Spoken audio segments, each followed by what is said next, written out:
Tolong host cek suara saya, kalau nggak bagus kasih tahu ya. Bagus. Nah, teman-teman semua, terus ada stage yang kedua. Jadi yang pertama itu Pak menimbulkan potensi konflik. Pemicunya umumnya, tapi tidak terbatas pada kualitas komunikasi, struktur organisasi, dan personal variabel. Ya Pak ya, ini yang kita sedang yang menjadi pemicunya. Timbul potensial konflik. Jadi dari stage satu itu timbul potensial konflik. Yang kedua dari potensial konflik timbul dia kepada kognisi and personalization. Kognisi dan personalisasi timbul ini. Sekarang konfliknya sudah mulai wujud. Ya kan? Pertama dia menjadi persip konflik dulu. Konflik yang dipersepsikan. Misalnya A nggak cocok sama B. Atau pendapat A ditolak oleh pendapat B. Ya kan Pak? Meskipun A ditolak oleh B atau B ditolak oleh A, belum akan timbul konflik. Kalau tahapannya baru persepsi saja. Tapi kalau sudah melibatkan emosi antara A sama B atau B dengan A, namanya felt konflik, maka inilah dia bentuk konflik yang sudah mulai nyata. Sudah kelihatan bentuknya. Ya Pak ya? Tolong dilihat yang ini ya. Di sini ada potensi Pak, potensi. Di sini baru persepsi. Nah, kalau sudah persepsi tadi wujud, melibatkan emosi, pelibatan emosional di sini, maka dia menjadi felt konflik. Ya Pak? Felt konflik. Konflik yang mulai dirasakan. Ini belum dirasakan Pak, ini sudah dirasakan. Bisa bedakan ya? Nah, terus tahapan ketiga, Anda dengarkan saja, nanti bahannya kan saya kasih. Lalu kita ada tahap yang ketiga, intention, intensi, maksud.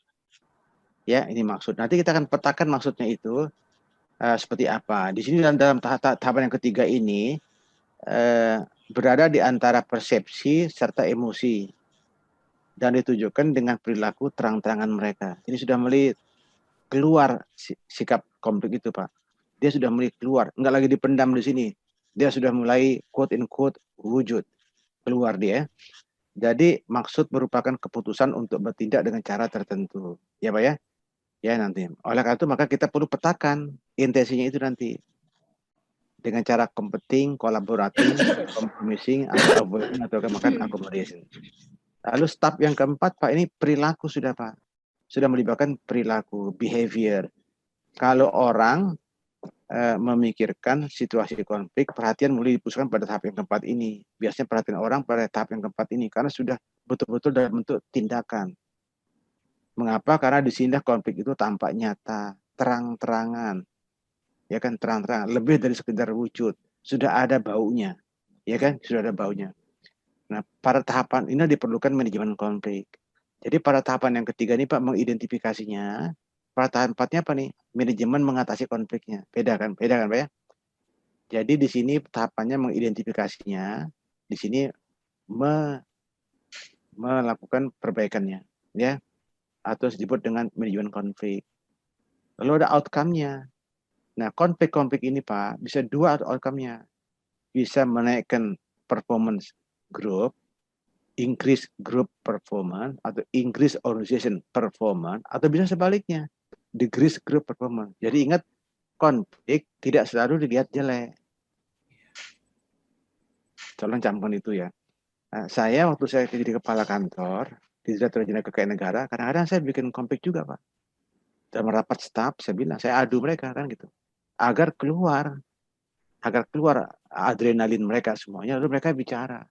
Cuman saya sebagai pemimpin harus membuka kanal itu agar dia kemungkinan untuk berbicara, ya kan? Kadang ada pimpinan juga yang nggak suka anak buahnya banyak bicara. Nah itu juga menghambat semua ini, ya. Tapi kalau kita buat konflik yang positif untuk mendrive adanya inovasi di dalam organisasi itu namanya outcome yang positif. Itu yang namanya yang konstruktif outcome-nya. Tapi kalau yang menurunkan kinerja organisasi itu namanya destruktif konflik ya, gitu ya. Oke, saya teruskan lagi sekarang. Sekarang coba kita sekarang diskusi ya. Kira-kira apa saja sih penyebab dari konflik itu? Ya ini harusnya diskusi Pak, tapi karena saya ingin kita segera saja mulai, ya Pak ya. Saya teruskan saja ya. Pak Ibu sekalian, konsentrasi Pak ya. Kira-kira ini coba Anda masuk kepada Padlet ini. Untuk saya minta Anda nanti menulis kira-kira apa penyebab konflik itu, pemicunya itu, ya. Coba Pak tulis sebentar. kira-kira 5 menit saja. Ini alamatnya. Host tolong dibagi Pak Tony di chat room. Individu 1. Sudah. Bapak klik sekarang itu. Bapak klik saja di situ. Ya. Sudah ada di sana. Pak Tony sudah kasih, Pak. Pak Tony itu orang baik. Ya. Ada nggak di situ? Di slide, oh sudah. Sudah, sekarang sudah, baru. Hah? Sekarang sudah. Sudah yang individu 1 ya. Individu 1, oh individu 1. Kelihatan, sudah kelihatan? Hah? Sudah. Terbaca. Individu 1 ya Pak? Individu 1 dulu. Oh, tidak bisa terbuka. Ini kelihatannya individu 1 sudah terhapus nih. Nanti kita lihat di individu 1 ya. Ya. Tidak bisa terbuka. Oke, sudah. Ya sudah. Ya sudah. Sekarang saya kembali lagi ke sini ya.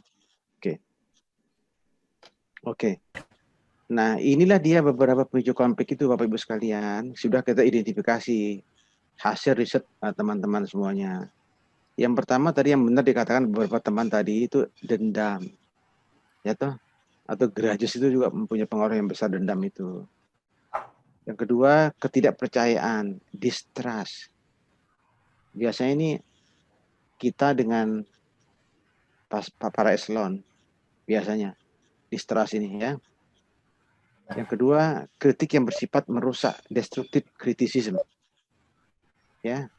Jadi ada juga orang yang kasih kritik tapi itu sifatnya merusak sekali ya.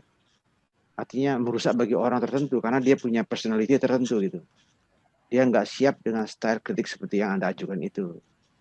Lalu penyimpangan persepsi, perception distortion. Anda maksudnya A, dia menangkapnya B karena Anda punya eksplanasi nggak lengkap, nggak konkret, nggak jelas, bahasanya diksinya nggak clear, sintaksisnya apa sih? Kalimatnya nggak clear. Ya ingat, ini Widya Suara perlu perhatikan ini. Terus perbedaan tujuan antar unit organisasi itu juga punya pengaruh pada konflik ya. Misalnya bidang A punya tujuan ke sana, bidang B tujuannya lain dan seterusnya ya. Itu sering terjadi juga itu ya. Terus interdependensi tugas itu juga berpengaruh. Saling ketergantungan tugas antar entitas, antar unit itu juga akan memicu konflik, meng-create konflik. Dan seterusnya nanti Bapak bisa baca di sana. Lalu ada masalah status unit juga bagian, itu juga mempengaruhi konflik itu ya. Nah, ada seterusnya. Juga ada hambatan komunikasi. Hambatan komunikasi kan bisa di orang yang A sama kirim message ke orang B. Tapi mungkin juga jalurnya nggak bagus. Makin panjang jalur komunikasinya, makin kemungkinan biasnya kan makin besar. Nah, makanya perlu silaturahmi itu, ya. Lebih dekat ya. Oke. Tolong Widya Suara perhatikan itu. Nah, sekarang perhatikan Pak, antecedent daripada konflik itu ya, antecedennya. Saya teruskan dulu ya. Oke. Yang pertama Ibu sekalian, Anda dengarkan saja, nanti bahan ini kalau Anda minta saya akan kasih ya. Yang pertama Ibu sekalian, incompatible antara personalities or value system. Ulangi Pak, kadang-kadang sering terjadi konflik Pak, personality seseorang tidak compatible. Apa itu ya? Nggak cocok, nggak match, nggak klop dengan organisasi atau dengan sistem values yang ada di sekitar situ. Ini paling parah nih, makanya nomor 1 Pak ini. Pegawai kita banyak yang begini Pak, terutama anak-anak milenial, gitu Pak. Karena lingkungan organisasinya kan belum berubah cepat, masih old fashion. Bukan berarti buruk loh Pak. Nah, masuklah dia. Nah, dia kan lain spiritnya.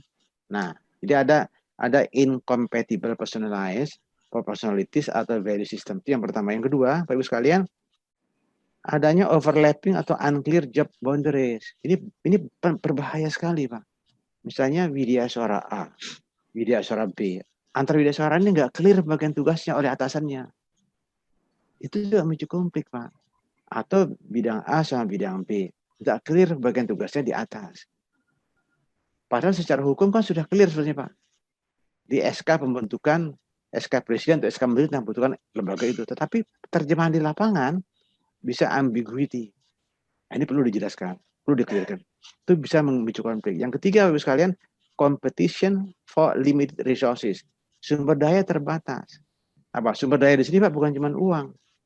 Orang terbatas, uang terbatas, ruang kerja terbatas, alat kerja terbatas. Jadi ada konflik antar bidang. Itu juga menimbulkan konflik. Ya Pak ya, nanti Bapak bisa elaborasi sendiri. Ya keempat, interdepartment, intergroup competition. Wah, ini sudah jelas kan Pak? Kompetisi antar bagian. Ya kan? Misalnya kompetisi antar Widya Astra yang mengajar kelompok mata pelajaran A dengan WI pada kelompok mata pelajaran C. Ya kan Pak? Ya mungkin agak sedikit mirip-mirip itu menimbulkan juga kompetisi. Ya. Dan sebagainya. Kemudian inadequate communication. Komunikasi yang tidak adequate. Tidak adequate. Ya Pak ya? Kemudian yang keempat, interdependent task. Awas, ini penting loh Pak nih. Bagian A, ya kan tugasnya tergantung pada departemen sebelumnya. Itu juga berpengaruh. Ya Pak ya? Itu juga berpengaruh kepada konflik. Ya. Kemudian misalnya organization complexity. Kalau organisasinya itu terlalu kompleks, jelimet, mungkin juga terlalu big size, terlalu lebar, ini menimbulkan konflik, Pak. Itulah sebabnya Presiden kan buat keputusan the layering itu supaya lebih sederhana. Bukan cuma keputusannya harus cepat dengan cara kebijakan itu, tapi juga paling tidak menghilangkan konfliknya. Ya Pak ya, oke. Yang berikutnya lagi Pak, ada tentang apa yang disebut dengan unreasonable or unclear policies, standard and rules. Ini juga memicu konflik luar biasa Pak. Banyak sekali kebijakan di kantor itu yang tidak clear, multitafsir. Multitafsirnya pun nggak tanggung-tanggung Pak. Multitafsir vertikal, horizontal, diagonal. Ya kan Pak?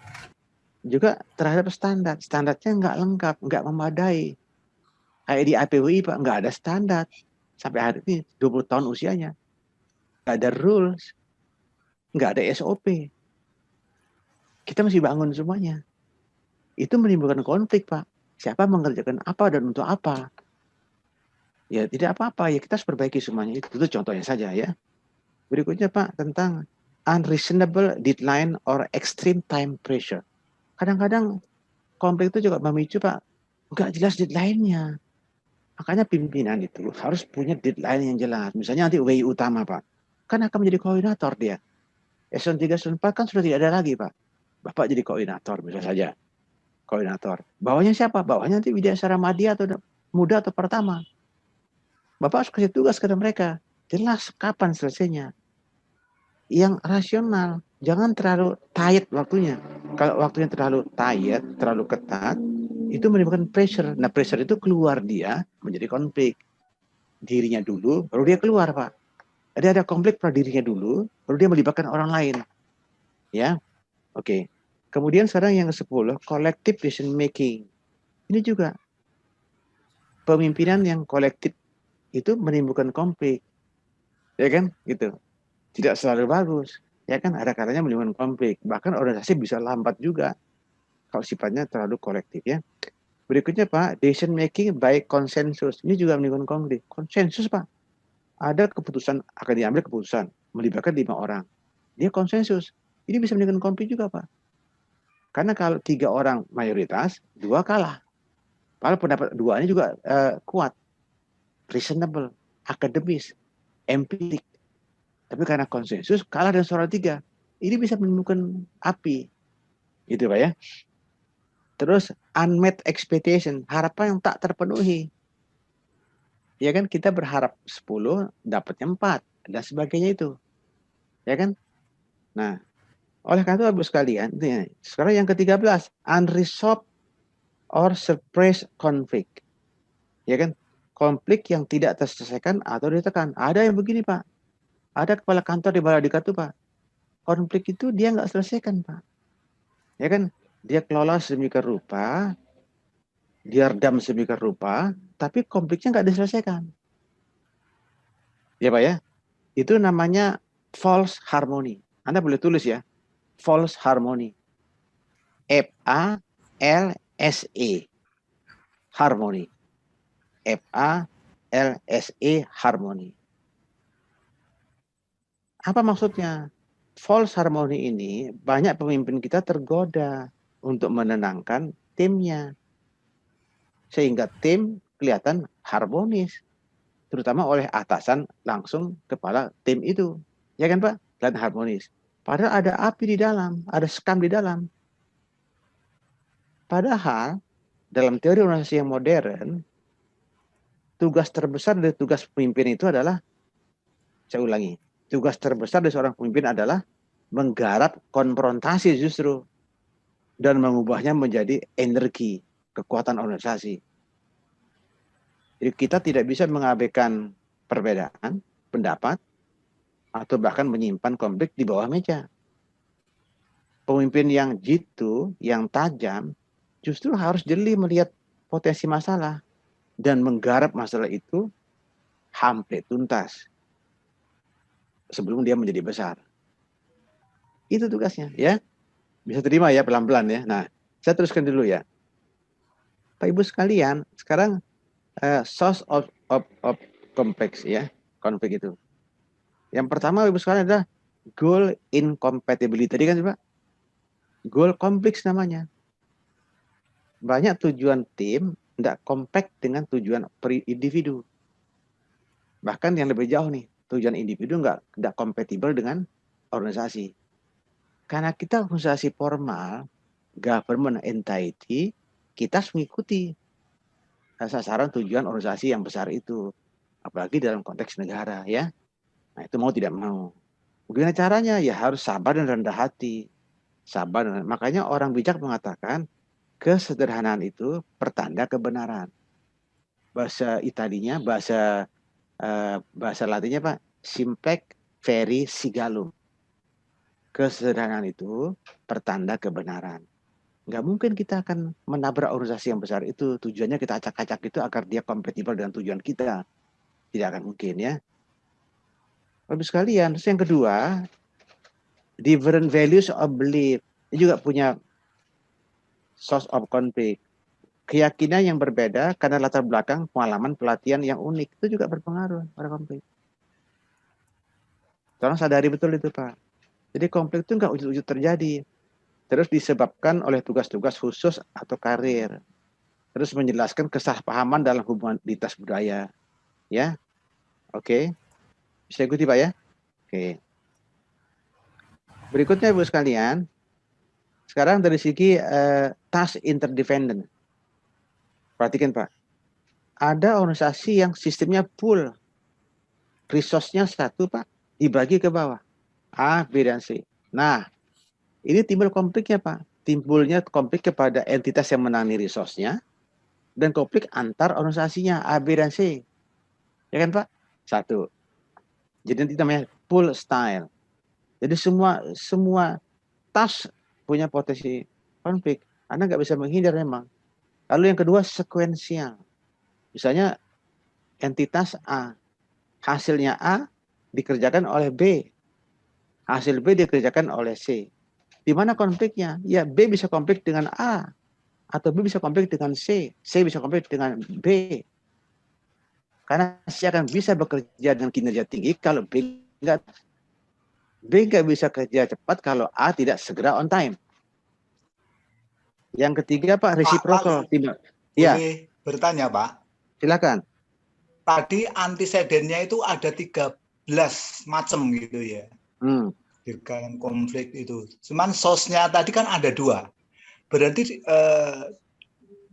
2 source itu kan bisa menyelesaikan sebanyak 13 antecedent konflik kan yang gitu. Oke, pinter Samir, betul. Ya, berarti ya, ada penggolongan dalam 13 itu menjadi 2 karena sumber untuk konflik itu ada 2. Itu gimana Pak? Ya, itu dia. Nanti yang 13 tadi itu, nanti Anda bisa regrouping. Mana yang bersifat personalities, mana yang bersifat communication. Ya Pak ya? Oh gitu saja.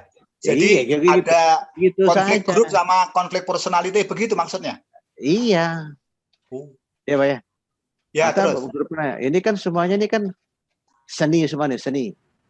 Nah, terus kemudian Pak, saya sampai sini dulu ya. Nah, kemudian sekarang saya ke yang keempat Pak. Ada tentang apa nih? Ambiguity. Ambiguity, dikotomi. Itu pertama misalnya lack of rules guiding relation. Kurangnya aturan yang memandu hubungan. SOP Pak. Nah, SPG sumber celaka kalau nggak ada. Nah, kemudian encourages political taktik. Ini juga mendorong encourage taktik politik juga nih ya. Oke, saya selama-lama di sini. Sekarang yang berikutnya Pak, communication problem nih Pak. Apa itu? Kurangnya kesempatan, lack of opportunity. Ya, ketergantungan pada stereotip religion. Lack of opportunity, kurangnya kesempatan. Jadi kalau Anda ada problem, banyak orang staff kita nggak buka kesempatan untuk diskusi, atau dia mengalirkan pendapatnya, inisiatifnya, atau sikap kritisnya, itu lama-lama menjadi konflik. Itu yang saya sebut dengan lack of opportunity. Yang kedua, lack of ability. Saya masih bicara communication problem ya.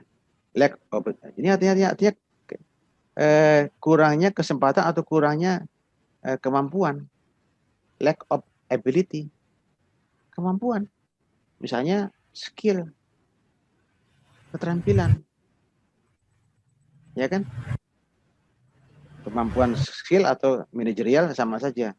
Semuanya harus memicu konflik kalau itu ada lack-nya yang terlalu lebar. Yang ketiga, lack of motivation. Kurangnya motivasi. Ya kan? Motivasinya rendah untuk berkomunikasi meningkatkan stereotip. Kan susah begitu Pak. Karena ada pegawai kita Pak yang rajin kerja, namanya will-nya tinggi, tapi skill-nya rendah. Coba lihat kotak 4 nih. Bayangkan kotak 4 Pak ya. Kotaknya 4. Bisa bayangkan ya kotak 4, matrik 4. Atas itu misalnya skill, tinggi, rendah. Terus will, W-I-L-L, will. Artinya kecintaan dia kepada pekerjaannya, will. Tinggi, rendah. Ada pegawai Pak, ada media suara Pak, yang skillnya rendah, will-nya rendah. Kalau saya nggak pakai media suara, saya pakai ASN deh. Skillnya rendah, will-nya rendah. Tadi kan angkanya 34% Pak. Udah skillnya rendah, will-nya, kecintaan dia kepada tugasnya juga rendah. Kira-kira diapain orang kayak begini? Di kantor dia nggak kerja Pak. Kantor absen, dia pergi ke satpam ngobrol pagi sampai sore. Skill nggak punya, tapi dia pegawai negeri. Nah, ya Pak ya. Nah ini diapain yang begini nih? Nanti dia di dalam Pak, dia menjadi pengacau, menciptakan konflik di dalam. Awas, ini contoh saja Pak. Di mana-mana organisasi ada ini Pak. Di Kemenkyu aja ada. Itu satu ya. Nah, ada rencana kita akan diberikan golden shake hand.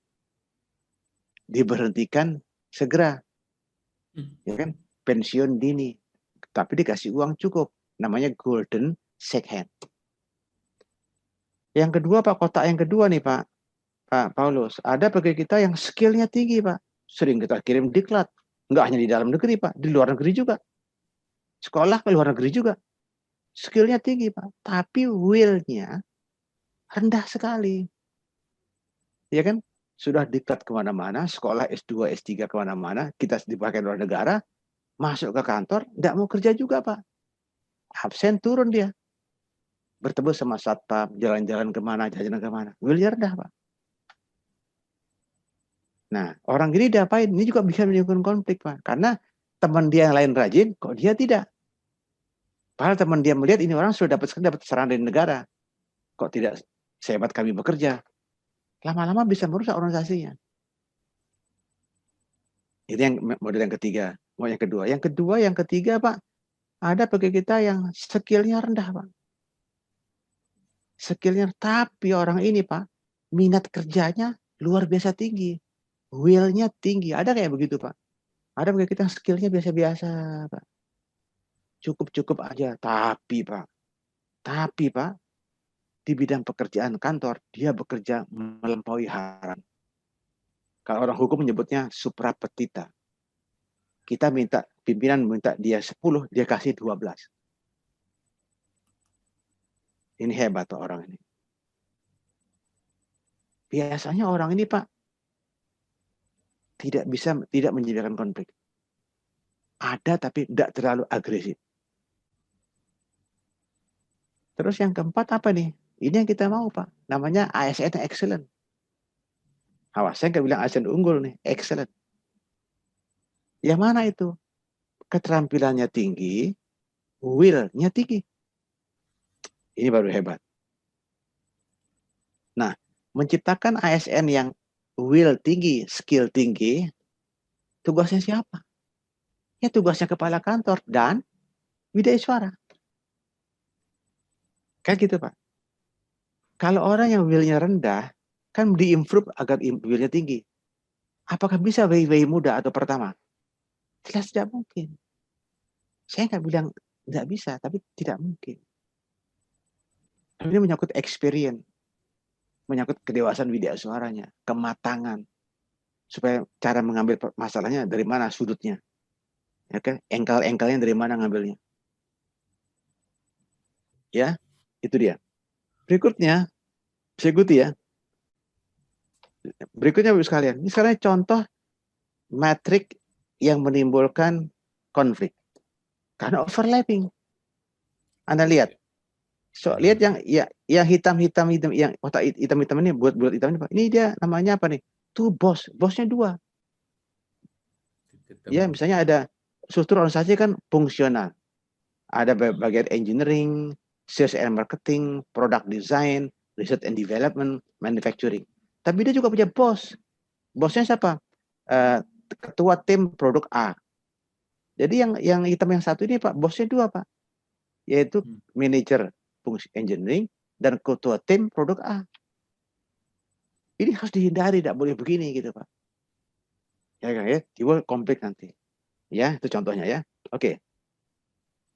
Bapak sekalian, ini dia mengapa konflik itu bisa terjadi. Kalau Anda mau riset, bikin KTI silakan. Pertama, perbedaan pengetahuan dan pemahaman atas suatu hal. Ya kan Pak? Anda bisa lihat ini, konflik ini. Ya kan? Ya. Apa indikatornya? Ya, intelektualitas. Buat pertanyaan, pendidikannya bagaimana? Pengalaman masa kerja, terus kesejahteraannya bagaimana? Dibuat kuesionernya. Ya kan? Itu sumber konflik nomor 1. Ya kan? Jadi potensinya apa dia? Potensinya ya karena pendidikan yang kurang, atau ketidaktahuan, atau karena keterbelakangan, atau karena kemiskinan. Terus sumber konflik yang kedua, perbedaan nilai dan kepentingan, value and interest. Keyakinan juga berpengaruh, Pak. Tingkat kepercayaan, ideologi, dan sebagainya. Awas. Ini kita bicara tentang sumber-sumber konflik. Nah, sekarang saya dalami sekarang Pak ya. Sekarang bagaimana kita pada tahapan nomor 3? Ya, berarti tahap 3 kan, conflict dimension. Ya, conflict dimension. Ini tidak usah dihafalin Pak, dinikmati aja. Ya, dinikmati aja. Sungguh-sungguh diperhatikan Pak. Jadi konflik itu ada kemungkinan kita ciptakan memang. Dan ada instrumen untuk menghadapinya.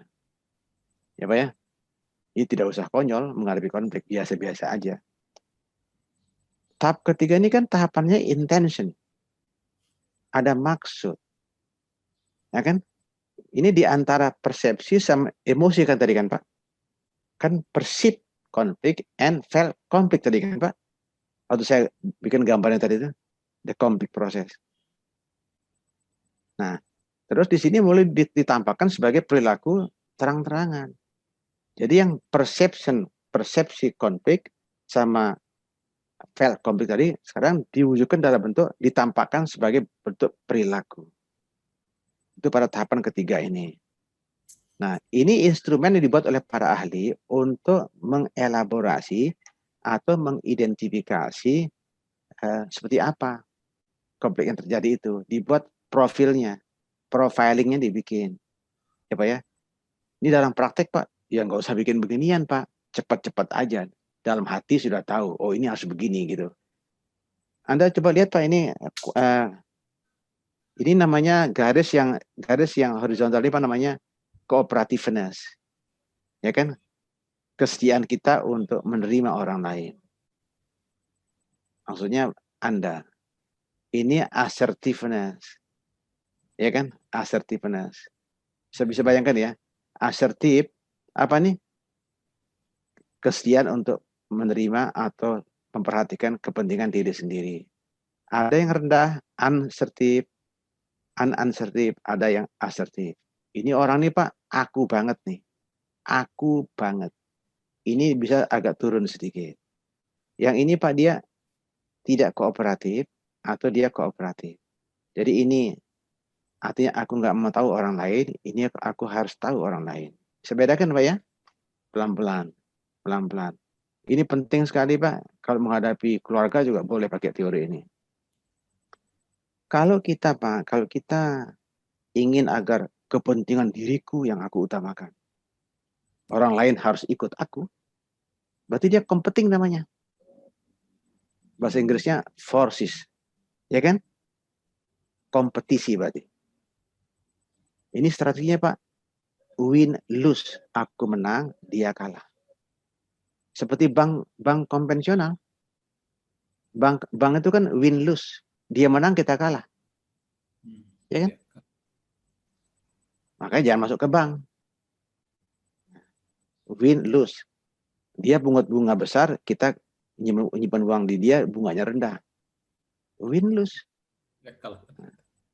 Oke ya, pelan-pelan ya. Pelan-pelan. Terus yang berikutnya Pak, itu collaborating. Kolaborasinya ideal Pak, kolaborasi. Ya. Kolaborasi itu apa? Artinya kita ya kan tetap menerima ide kita, mengutamakan ide kita, tapi juga mengabsorb ide orang lain. Jadi yang kita pelajari Pak, di mana unsur beda kita dengan dia, itu kita coba dalami, kita optimalkan penyelesaiannya. Itu maksudnya. Hanya untuk kepentingan grup, kepentingan organisasi. Gitu Pak. Jadi diperlukan sini kearifan, kesabaran, rendah hati. Itu Pak, kecerdasan spiritual. Ini sekolahnya tidak banyak Pak. Untuk orang ini bisa di atas Pak, dan orang ini bisa di sini, kan sekolahnya tidak banyak Pak. Perlu kontemplasi. Ya kan Pak? Perlu perenungan. Begitu Pak. Sesekali ke pinggir jalan, lihat jalan, merenung sore-sore hari. Atau ke pantai, lihat-lihat. Collaborating. Kadang begitu Pak. Kadang kalau kita ada konflik sama istri kita, dia tidurnya malam-malam, kita datangi ke pinggir panjang, lihat dia tidur. Terus mainkan Anda punya memori. Nanti akan bangkit lagi tuh, positifnya itu. Ya kan Pak? Terus Ibu sekalian, berikutnya accommodating. Accommodating Pak. Kalau accommodating itu, Ibu sekalian, kalau accommodating itu, ya kita terima orang, kita mengalah. Ini dia lose win. Ya kan? Udah, gue ngalah deh. Pendapat lu apa? Ya kan? Itu akomodasi. Bila satu pihak berusaha untuk memuaskan seorang lawan atau pihak lain, pihak tersebut mungkin bersedia menaruh kepentingan lawan itu di atas kepentingannya sendiri. Misalnya mendukung pendapat orang lain, meskipun Anda berkeberatan. Kan sering begitu nih Pak. Kadang-kadang asal daerah orang itu juga berpengaruh Pak. Gitu Pak. Makanya dia aspek antropologi atau sosiologis. Mungkin orang Jawa berbeda Pak. Orang Bali beda, orang Lombok beda lagi Pak. Orang Sulawesi beda lagi gitu Pak. Meskipun tipis-tipis ya Pak. Terus avoiding, nah ini avoidingnya agak repot avoiding ini. Seseorang mungkin mengakui bahwa konflik ada. Kita akui ada konflik dan ingin menarik diri dari konflik itu. Ya kan? Give up. Aku gak melak-melak wis. Ya kan? Ya kan? Menarik diri mereka dari konflik itu. Misalnya mencoba sekedar mengabaikan suatu konflik dan menghindari orang-orang lain yang tidak sependapat dengan Anda. Ada orang begini, Pak. Dia konflik, dia keluar, Pak. Dari areanya dia keluar. Saya nggak ikut-ikut. Ini orangnya avoiding namanya. Artinya orang seperti ini Pak, perlibatan dia dalam pencapaian organisasi menjadi terbatas.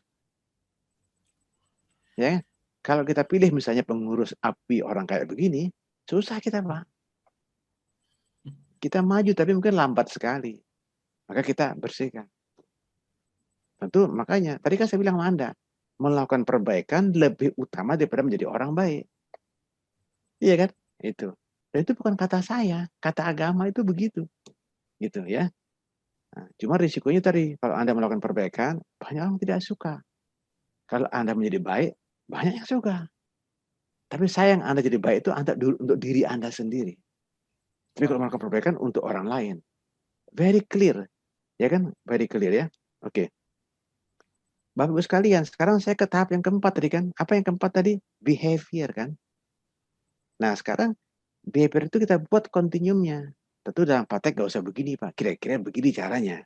Dari yang tidak tiada konflik sampai konflik yang akut. Paling atas. Paling akut. Ya Pak. Misalnya ketidaksepakatan atau salah paham kecil saja. Misalnya aku merokok, dia tidak merokok. Sudah. Itu belum menimbulkan konflik Pak. Itu namanya subtil saja. Atau ketegangan kecil saja. Itu subtil. Belum terlalu serius. Ya kan? Belum sampai dipersepsikan Pak. Tapi kalau dia terus naik terus, tantangan pertanyaan terang-terangan terhadap pihak lain. Ada lawan kita Pak. Terang-terangan bicara dengan kita. Ya kan?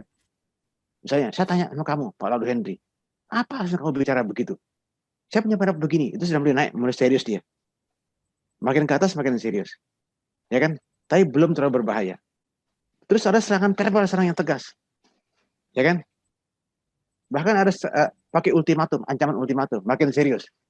Serangan fisik bahkan, atau agresif itu makin serius. Sampai ke puncak. Ya Pak, sampai ke puncak. Itu dia. Jadi, seperti itu, konflik itu. Suara saya masih jelas ya? Masih Pak. Oke, baik. Kalau ada masalah tolong kasih tahu. Teman-teman semua sekarang. Ya, silakan Pak. Ya, Assalamualaikum warahmatullahi wabarakatuh. Waalaikumsalam Pak. Pengalaman. Iya Pak. Kemarin waktu membimbing pada waktu kegiatan Latsar ada konflik antara mentor dan peserta. Kemudian saya melihat ada konflik yang karena komunikasi. Tetapi saya sarankan pada waktu itu kebetulan terjadi di Kota Mataram, tidak putus-putus masalah apa yang dia angkat. Saya melihat akibat komunikasi akhirnya saya sarankan untuk penyelesaian perjumpaan.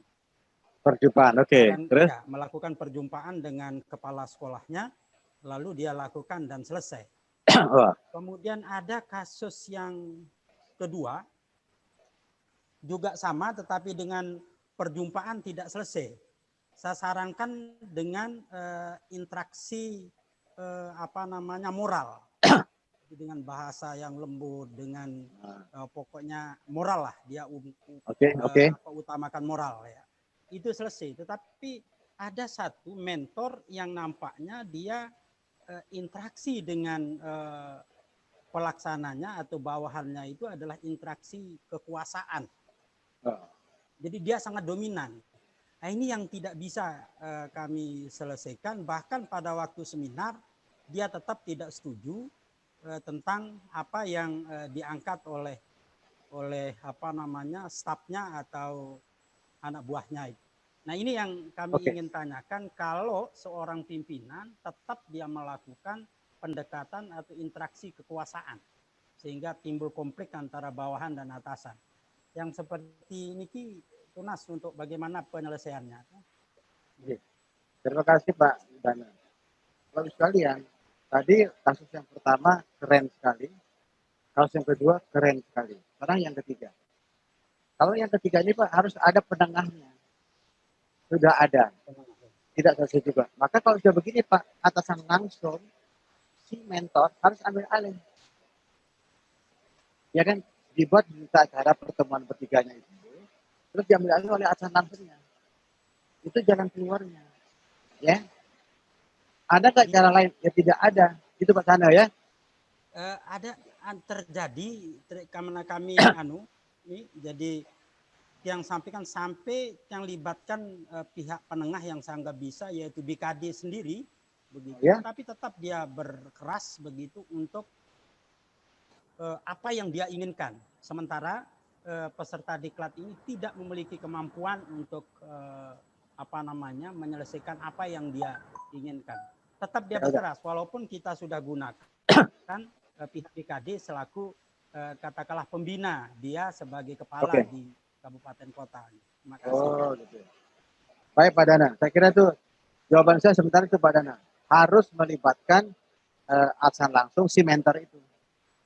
Karena sudah berat, apalagi melibatkan PKD barang kebagian daerah ya. Ya jalan keluarnya itu. Di kantor kami juga banyak sekali yang begitu. Banyak sekali mentok. Dan kami tahu itu banyak juga. BI juga begitu Pak. Sudah disetujui proposal GTI-nya ditunda-tunda Pak oleh atasan langsungnya. Banyak sekali Pak seluruh Indonesia. Nanti ada bagian advokasi yang akan menyelesaikannya. Gitu Pak ya. Oke. Oke, saya terusin dulu nih.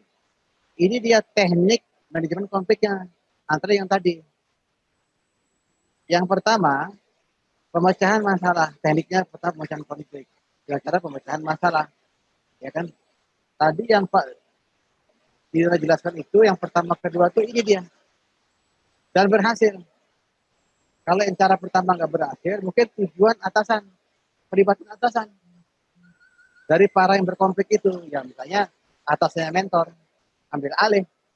Tapi dengan cara-cara sedemikian rupa yang tidak mempermalukan mentornya. Ya. Kalau dia konfliknya karena sumber daya yang terbatas, ya perluas sumber dayanya. Misalnya karena ruang kerja yang terbatas, ya diatur manajemen ruang kerjanya. Misalnya karena personelnya ini lebih, ini kurang, ya diatur personelnya agar seimbang dengan beban kerjanya, dengan load kerjanya. Ya, dan sebagainya. Atau dengan berkompromi dan seterusnya ya. Bisa ikuti ya. Iya. Terus kemudian sekarang teknik manajemen konflik yang lain. Ya. Misalnya komunikasi tadi yang Pak sampaikan tadi, komunikasi. Atau bila perlu Pak cemplungin orang lain yang tadi yang diambil oleh Pak Dana itu. Dia ketika masuk terlibat di sana. Ikut nimbrung. Ya, memasukkan orang lain. Nah, jika mungkin Pak, redesign organisasinya. Ya kan? Atau bila perlu Pak mengangkat pembela. Gitu. Ini dia. Ada tidak orang lain atau media suara yang lain gitu menjadi pengkritik atas kejadian itu. Tentu orang yang di luar lingkaran itu. Karena saya udah pakai cara yang keempat ini Pak. Ada WI kita 5 orang Pak. Akan maju KTI. 2 tahun nggak disetujui. Ya Pak, kita buat gerakan. WI yang lain membuat kritik tajam. Akhirnya bergerak juga nih. Gitu ya. Oke. Berikutnya sekarang yang kelima, outcome dari konflik. Konsentrasi Pak ya. Kalau konfliknya itu bersifatnya negatif atau destruktif atau dysfunctional outcome istilahnya, apa impact-nya? Apa hasilnya? Pertama, pengembangan akan menjadi discontent organisasi. Jadi pengembangan organisasi berhenti. Pengembangan kurikulum baru berhenti. Penyusunan credit analysis misalnya berhenti. Kalau konflik itu menimbulkan destruktif atau disfungsional. Atau reduce group effectiveness. Grup tadi tidak efektif lagi, Pak. Sudah nggak ada kohesi, nggak ada spiritnya. Nggak ada lagi apinya. Yang ketiga, retarded communication. Ya kan? Komunikasinya menjadi telat semua. Terlambat. Bias. Itu. Terus ikatan organisasi terganggu. Daya rekatnya hilang, Pak. 10 orang, Pak. 5 orang ke sana, 2 orang ke sana, 3 orang ke sini. No cohesion. Nggak ada kohesi lagi. Paling runyam nih, Pak. Bukan cuma di level WA, Pak. Di level badan diklat, level negara pun ini berbahaya. Saya nggak bilang sudah ada sekarang ya, terserah Anda. Reduce group cohesiveness. Ya kan? Dan seterusnya. Nanti dibaca sendiri ya. Sekarang apa manfaatnya kalau konfliknya fungsional? Artinya konstruktif atau positif. Pertama Pak, ya increase group performance. Kinerja grupnya naik Pak. Kalau grup itu adalah kelompok widyasara yang membuat training need analysis, maka hasil TNA-nya sangat bagus. Itu Pak. Kalau widyasara grupnya melakukan evaluasi pasca dat, maka hasil evaluasinya bagus. Itu maksudnya. Terus improve quality decision making. Menaikkan kualitas pengambilan keputusan. Lalu menstimulasi creativity. Jadi konflik yang baik itu Pak, dia menstimulan creativity, mendorong inovasi, mendrive inisiatif baru. Ya. Dan seterusnya ya. Oke. Bapak sekalian, sekarang tipe-tipe konflik. Pelan-pelan nih kita tunjukkan sama Anda tipe-tipe konflik. Yang pertama adalah apa ini? Align and stop konflik. Saya sudah jelaskan berkali-kali dari tadi. Nggak usah lagi. Yang kedua, intrapersonal. Konflik di dalam diri orang itu sendiri secara pribadi. Ada konflik, Pak. Lalu Henry sendiri ada konfliknya. Lalu Henry dengan orang lain, namanya interpersonal konflik. Perhatikan Pak, antar individu. Yang berikutnya intergroup konflik. Grup konflik antar dalam grup itu. Ya kan Pak, dalam grup itu. Anggotanya 10 Pak, di dalam lingkungan grup itu. Atau cross cultural konflik. Ada juga. Task konflik tugas. Ya Pak ya? Konflik tugas. Konflik karena tugas. Ya kan? Oke, kemudian fungsional and disfungsional. Saya sudah jelaskan tadi bukan? Kemudian ada simetrik dan non-simetrik. Kalau simetrik itu Pak artinya konflik kepentingan antara pihak yang relatif sama. Sama Pak konfliknya. Misalnya bagian A dengan bagian B. Kan dia head to head. Satu lainnya. Itu namanya kalau ada konflik namanya konflik simetris. Yang kedua konflik non-simetrik atau asimetrik konflik. Bawahan konflik sama atasannya. Kan nggak imbang nih Pak. Ya kan Pak? Nah kalau konfliknya asimetrik, harus ada peran atau dimungkinkan nanti peran atasan langsung dari atasan yang bawahan tadi itu. Gitu Pak. Oke, sekarang saya pelan-pelan ya. Saya teruskan lagi sekarang. Sekarang saya bicara tentang tipe-tipe konflik tadi ya. Pertama, konflik dalam diri individu. Konsentrasi ya. Konflik dalam diri individu namanya intrapersonal konflik. Konflik within the individual. Oke, perhatikan Pak. Nah, ada 3 tipe konflik individu ini Pak. Maksudnya konflik diri lalu Henry sendiri contohnya. Pertama namanya approach konflik. Ya kan? Mendekat. Konflik mendekat. Kalau saya terjemahkan begitu. Kenapa bisa begitu? Ini artinya konflik yang terjadi pada diri individu seseorang karena ada 2 macam alternatif yang mempunyai daya tarik yang sama. Gitu Pak. Konflik pada diri saya karena saya menghadapi 2 macam alternatif yang sama kekuatan daya tariknya. Misalnya, Pak Lalu Henry akan dipromosi dalam organisasi. Atau ada pekerjaan baru yang juga menarik para entitas lain. Saya akan dipromosikan di badan diklat. Tapi saya juga akan ditempatkan, saya ditawari juga pekerjaan baru di SKPD. Kan sama-sama menarik. Timbul konflik diri. Ini namanya approach konflik. Bisa terima ya Pak ya? Ya, berikutnya Pak, avoidance konflik. Menghindar konflik. Konflik menghindar. Ini sebaliknya Pak. Ya kan?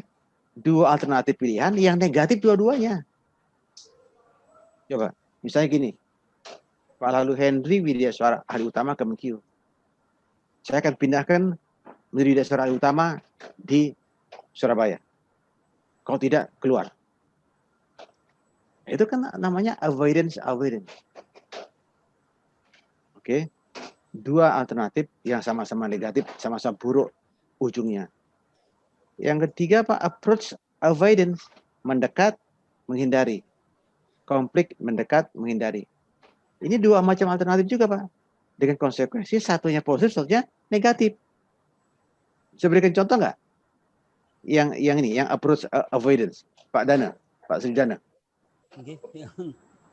Kalau tidak yang apa? Contohnya coba. Yang terakhir ini, approach avoidance, mendekat, menghindari. Apa itu? Saya jawab deh.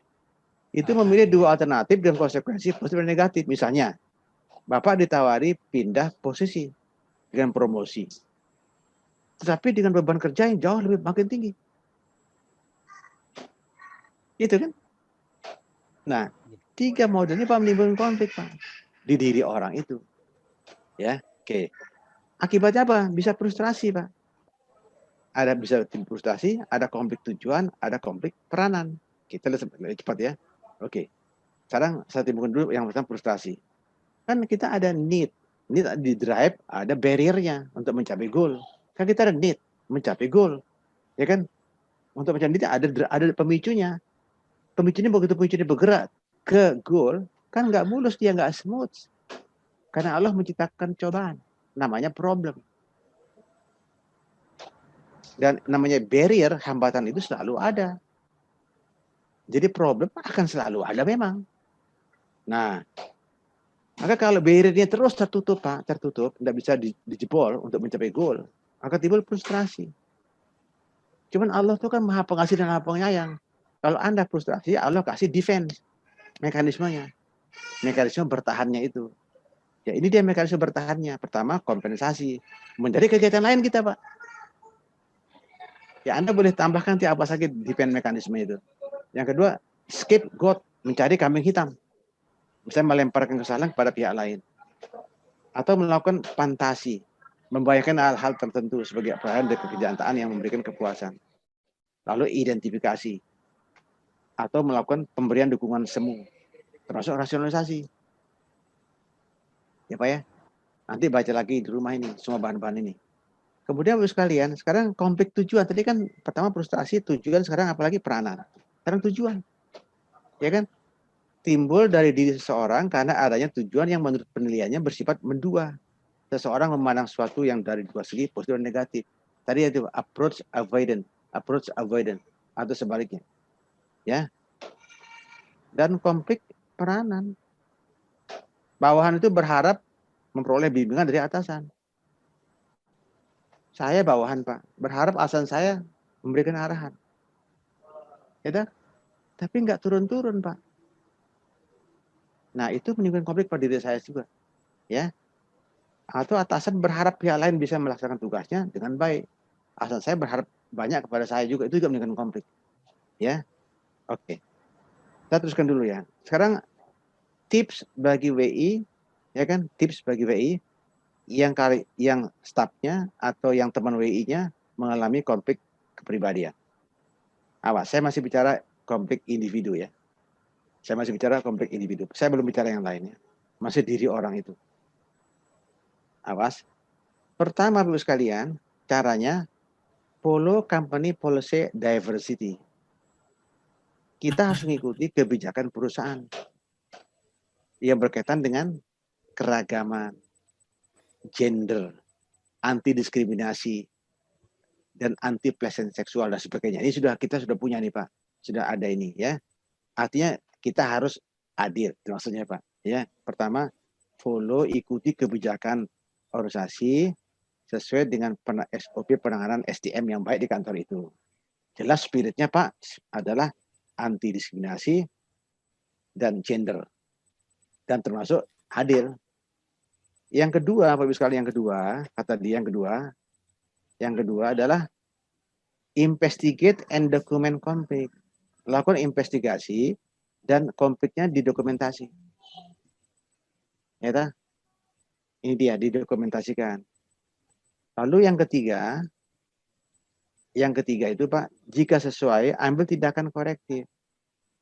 Take corrective action. Umpan balik atau behavior modifikasi. Ya kan Pak? Behavior modification. Ataupun ini. Yang keempat, jika diperlukan, upayakan penyelesaian sengketa informal. Yang tadi yang Pak Sujana katakan itu. Dilakukan pertemuan kan? Atau dipertemukan kan? Perjumpaan istilahnya. Itu bisa dikatakan maksud kalimat ini. If necessary, attempt informal dispute resolution. Ya, perjumpaan informal atau pertemuan informal. Itu yang kelima, Bapak sekalian. Yang kelimanya kalau saya terjemahkan itu kira-kira artinya itu coba lihat kita punya file konflik yang sulit yang pernah ada di kita selama ini. Bagaimana penyelesaiannya? Lihat itu. Ya. Cek itu semuanya. Ya. Oke. Berikutnya kita lihat sekarang Pak. Sudah ya.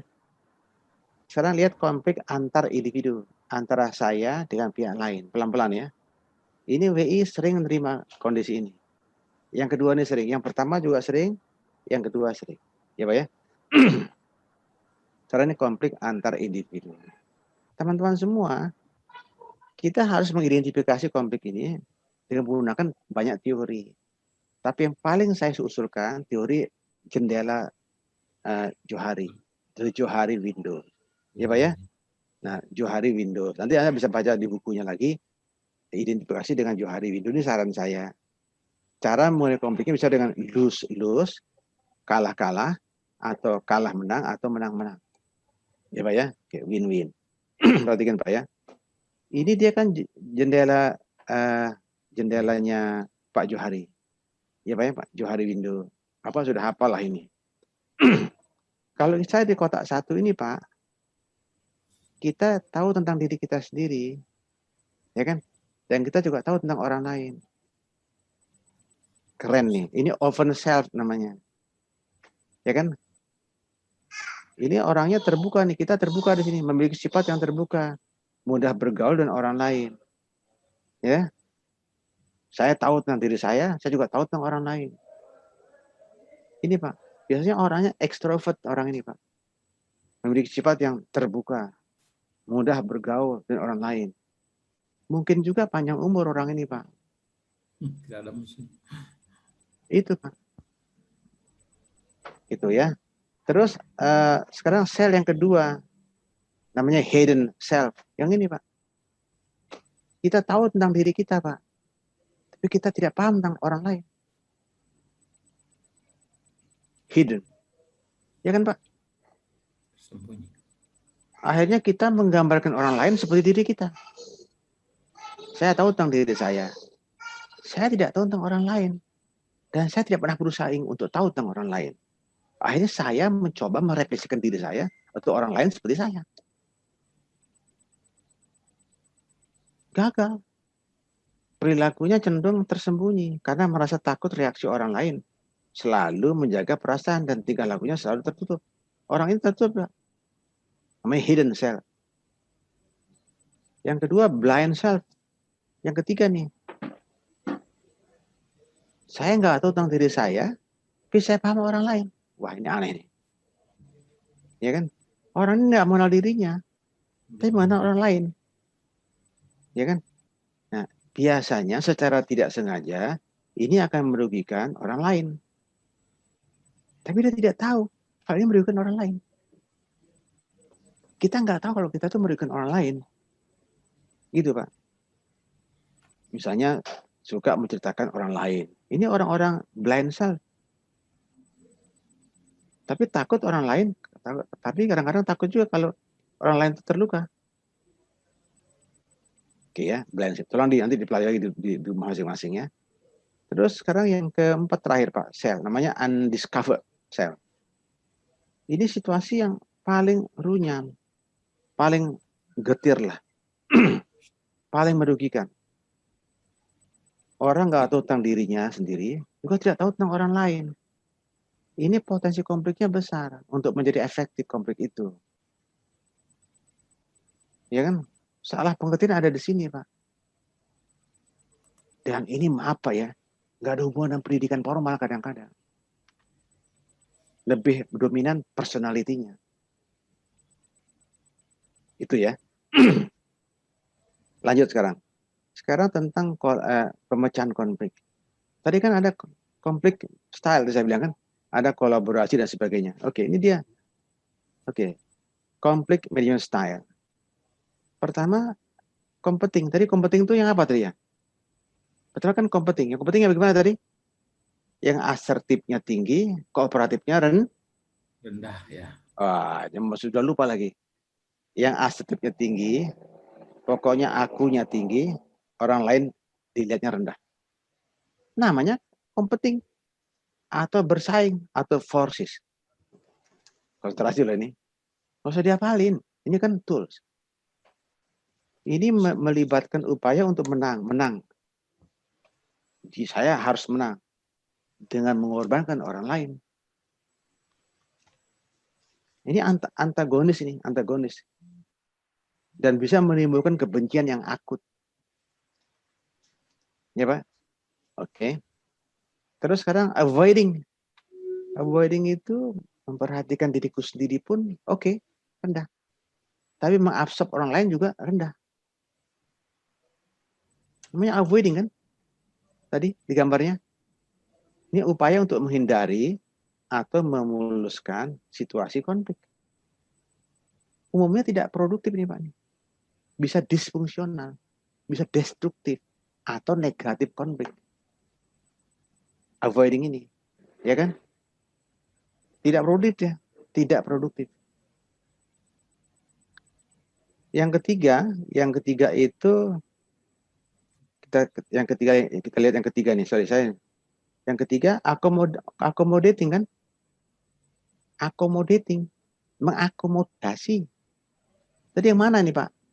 Asertifnya rendah, kooperatifnya tinggi. Itu namanya akomodasi, accommodation, accommodating. Ini terlibat sepenuhnya pada keinginan pihak lain. Lalu Henry asertifnya rendah. Oke, aku turunkan sekarang kekuatanku. Aku terima orang lain. Jadi keinginan saya tekan. Dengan mengutamakan kepentingan orang lain. Ya kan? Saya ikuti Pak ya. Agar tujuan bisa maksimal. Itu namanya accommodating. Semua gaya konflik style ini Pak, digunakan bersama-sama. Ya tak? Terhadap orang lain, terhadap tim, kelompok, atau organisasi yang lebih besar. Terus yang terakhir Pak nih, compromising. Kompromi. Kan yang tengah-tengah tadi Pak. Ini melibatkan, upaya untuk apa nih? Melibatkan upaya untuk apa? Menemukan jalan tengah. Ya kan? Jadi kita oke, dia oke. You oke, me oke. Ya kan? Membagi perbedaan. Ya, ini cukup bagus. Berikutnya sekarang compromising. Compromising ya, melibatkan upaya untuk menemukan jalan tengah yang memuaskan atau membagi perbedaan dan sebagainya itu ya. Ini yang kolaboratif sekarang. Ya Pak ya. Gaya pemecahan masalah ini saling menguntungkan, membutuhkan kepercayaan dan membagi informasi secara baik. Hadir ya. Dia alat kita ada 5 ya. Style itu. Model manajemen konflik ada 5. Competing, avoiding, accommodating, compromising, and collaborating. Competing ada juga yang nyebutnya dengan forces. Clear ya? Oke.